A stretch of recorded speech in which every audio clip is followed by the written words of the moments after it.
I'm Crystal with HowToMom, and today we're learning how to make applesauce in the Crockpot. What we're going to need is a handful of apples. We got 9 here, about a 1/4 cup of sugar, a 1/2 teaspoon or more of cinnamon, and 3/4 cups of water. We're going to start by peeling the apples, and we're going to save the apple peels and put them in the freezer for other things like apple jelly, and oatmeal, smoothies. Apparently you can clean your aluminum cookware with them. We'll figure out what to do with them later. We'll just save them now. It is apple season right now, so a lot of people are picking their own apples. You can also pick them up at your grocery store. We've got some neighbors with apple trees. The reason we're making this recipe today is because I wanted to have some applesauce to go with pancakes and waffles and things, because I like it better than using syrup on my pancakes.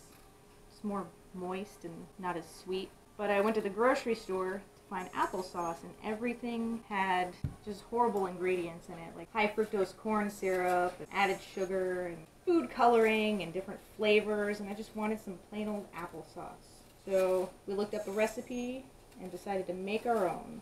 I think I really want to use these apple peels to make apple jelly, because it's my daughter's favorite kind of jelly.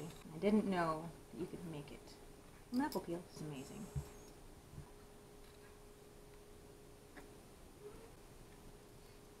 So now we're going to chop them and remove the core. And they're going to go in the crock pot and sit for a while, so they don't need to be ridiculously tiny pieces.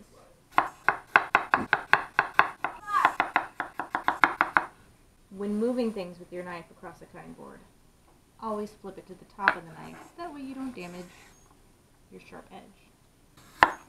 I've heard that the way that I core apples is wrong. Most people cut through the core and then cut out the little half moon with the seeds in it. This way's so much faster. And nothing goes to waste because you compost the core. And we're using the peels to make apple jelly.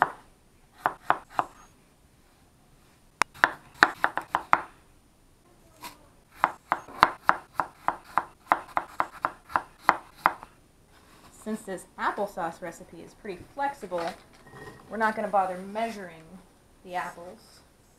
We'll flavor it to taste later. We'll just go ahead and throw them in the crock pot now.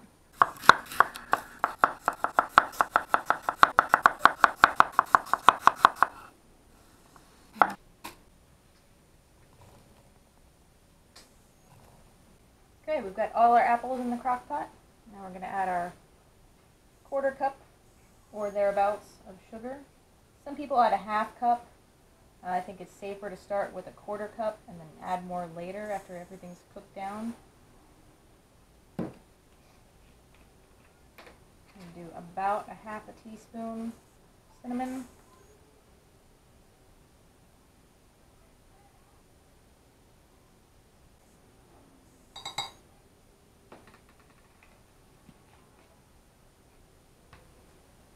And 3/4 cups of water.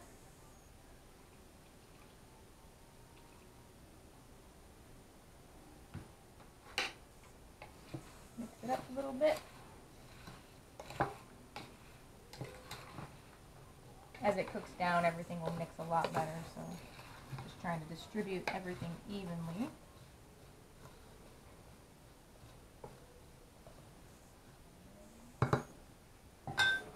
Set our crock pot on low and let it do its thing. So this has been cooking all day long. We put it on high for a little bit because low wasn't going quite fast enough, but it's nice and squishy now, so we're ready to finish it and make it into sauce. Delicious sauce. So we'll take the lid off.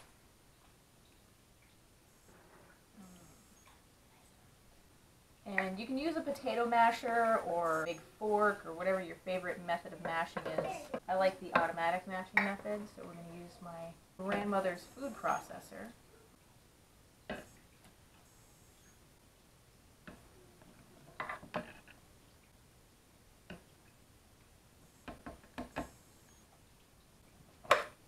Mommy? Mash it up.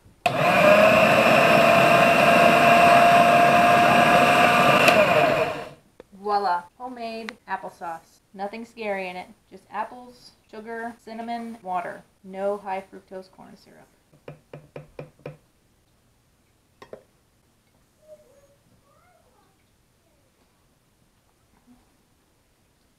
This isn't actually going to last our family very long at all, so we're not going to bother preserving it or canning it the right way. We're just going to pour it in a jar, let it cool, keep it in the fridge, and eat it for breakfast.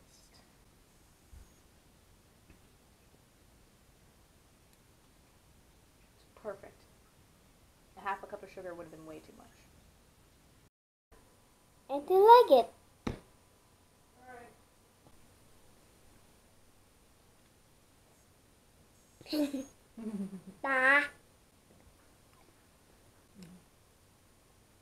Apples.